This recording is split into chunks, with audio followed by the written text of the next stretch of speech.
Hey Dave, it's Monday. What am I going to talk about today? I don't really have any pre-planned script for today, but I thought I would just talk about penpaling and one of the recent chapters from the practice that has stuck with me regarding decisions and the creativity behind them. The Nerdfight Discord that I'm a part of, Tuataria, has set up a penpal exchange, which allows you to sign up for people that are members of Tuataria. You have this connection of Nerdfighteria, and you get to actually be a part of this exchange back and forth with somebody that gets assigned to you, which is just such an interesting thing. So this chapter of Seth's book's really interesting. I thought I would share this. It says, a good outcome happens or it doesn't because a good decision is based on what we know of the options and the odds. You can make a good decision, not have a good outcome, or you can make a bad decision sometimes and have an okay outcome. There's this gap between a decision that's made and the outcome that happens. He says that decisions are good even if the outcomes are not, and the same is true for the process of generous creativity. The process is a smart one even if the particular work doesn't resonate, doesn't sell,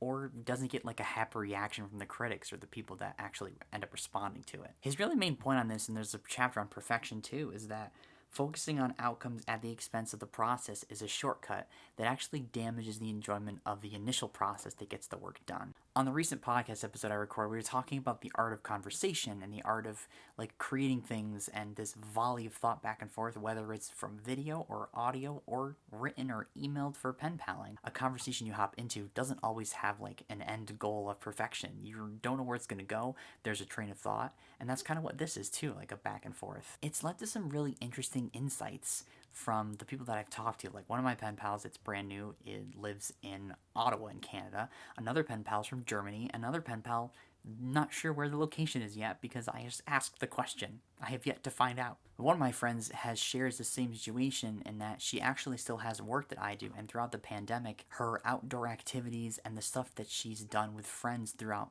what's happened has remained consistent, and she's been able to do things outdoors that she's always been able to do with friends, just as I've always had the pattern and consistency of enjoying doing things that are community oriented despite all of the change happening around me. So to see that and also see the flip side of that contrast was really enlightening to see.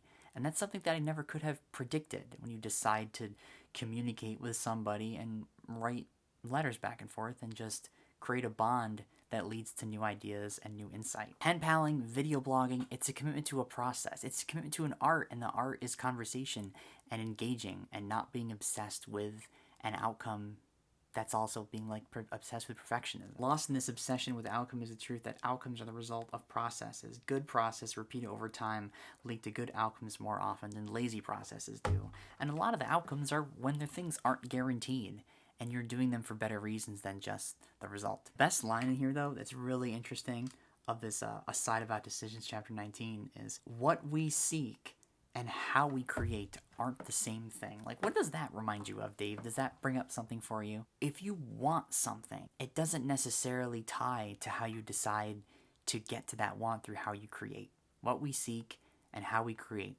aren't the same thing. It's the processes that lead to the sort of results that sometimes are guaranteed, but not always. That's what I've been thinking about. How do we set up patterns, or how do I set up patterns that lead to what I seek and what I enjoy and what I appreciate? What processes work for that? Have a great day. I'll see you on Thursday.